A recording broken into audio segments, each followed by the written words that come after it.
Hi, I'm Kimberly, and welcome to As I've Seen It. The United States of America is an immigration nation. 1.7% of the population is made up of Native Americans. The other 98.3% of the population, immigrants and the descendants of slaves.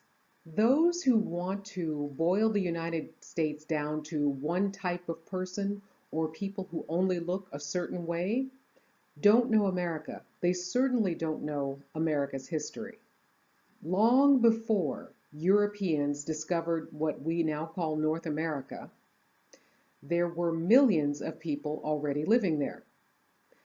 Estimates say there were approximately 600 Native American tribes and nations from coast to coast.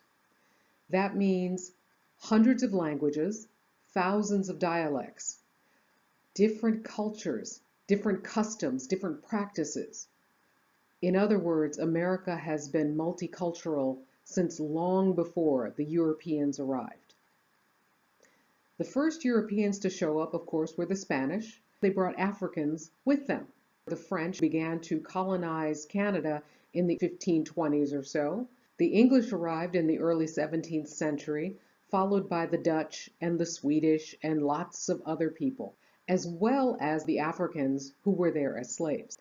All of these different groups, whether they were Native Americans or French or Spanish, all of these non-English speaking groups left their mark on what we now call the United States through language. That little island that has now become a massive city that we call Manhattan, Mannahatta, was a word from the Lenape people, the people who traded with the Dutch settlers for that island. Well, basically the people who were swindled by the Dutch settlers for that island. There are French names all across the middle of the United States, from Terre Haute, Indiana in the north, to Saint Louis, St. Louis in the middle, to La Nouvelle-Orléans, New Orleans in the south. Head to the west, you get San Antonio, Texas. You get Santa Fe, New Mexico. San Diego, San Francisco, that big city on the west coast, El Pueblo de Nuestra Señora, la Reina de Los Ángeles, del Río Porciúncula. Yeah, they ended up shortening it to the Angels. One of the disturbing things that's happening under the Trump administration is the demonization of immigrants. I like to tell people this has always happened, and all you have to do is go look at newspapers from 200 years ago. Let me give you a couple of examples.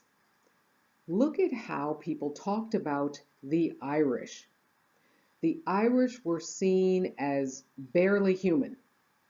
In fact, in drawings depicting the Irish, they were often given simian traits made to look like apes. There were people who questioned whether the Irish were white.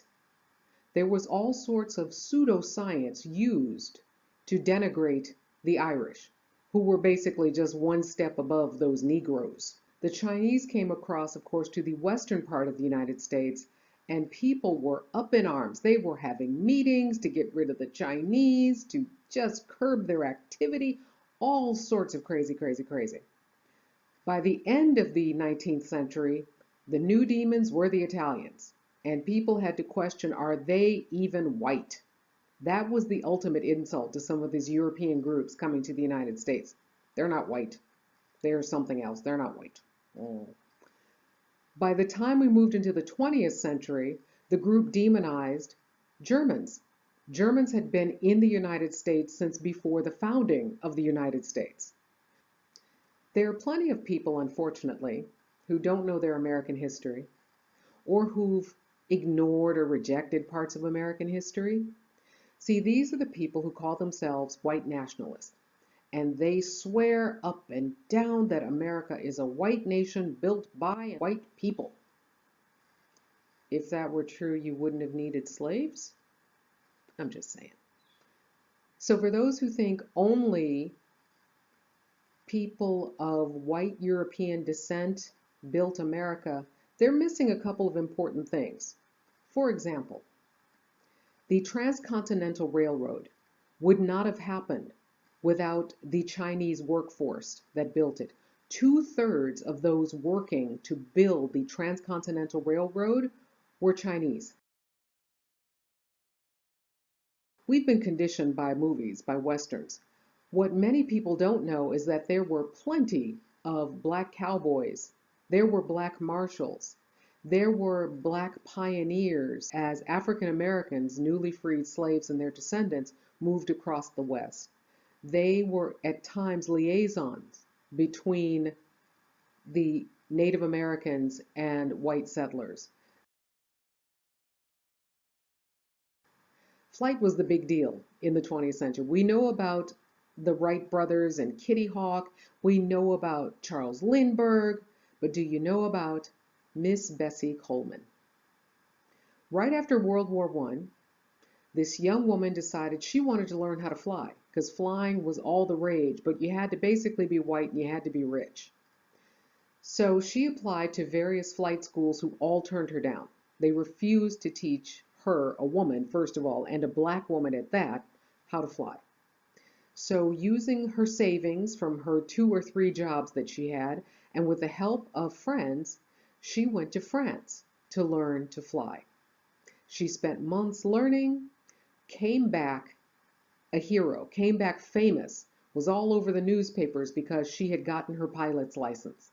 And then she toured the United States for a few years, flying, doing these great flying shows, you know, those old planes that did the barrel rolls and all that other scary stuff. And she died, unfortunately, in a plane crash. Her funeral was presided over by the amazing Ida B. Wells, activist. She was a celebrated hero, and she inspired generations of women and men to want to learn to fly. NASA, the space program, putting the first man on the moon. Thanks to the movie Hidden Figures, we know that there were African American women who helped get those astronauts to the moon and bring them home safely. And we also know that there are African American astronauts. You may have seen pictures of some of these folks, but have you seen all of these? I must confess that Leland Melvin is now my favorite astronaut because not only does he look cool in his flight suit, he's willing to pose with his dogs and pose with Elmo, so he wins. He's my hero. It took all of our ancestors to build the United States of America. And that's why I believe it's incumbent upon us to continue their legacy by fighting for our multicultural United States of America. Our diversity is what makes us strong. That's what makes us the United States of America. Thanks for watching.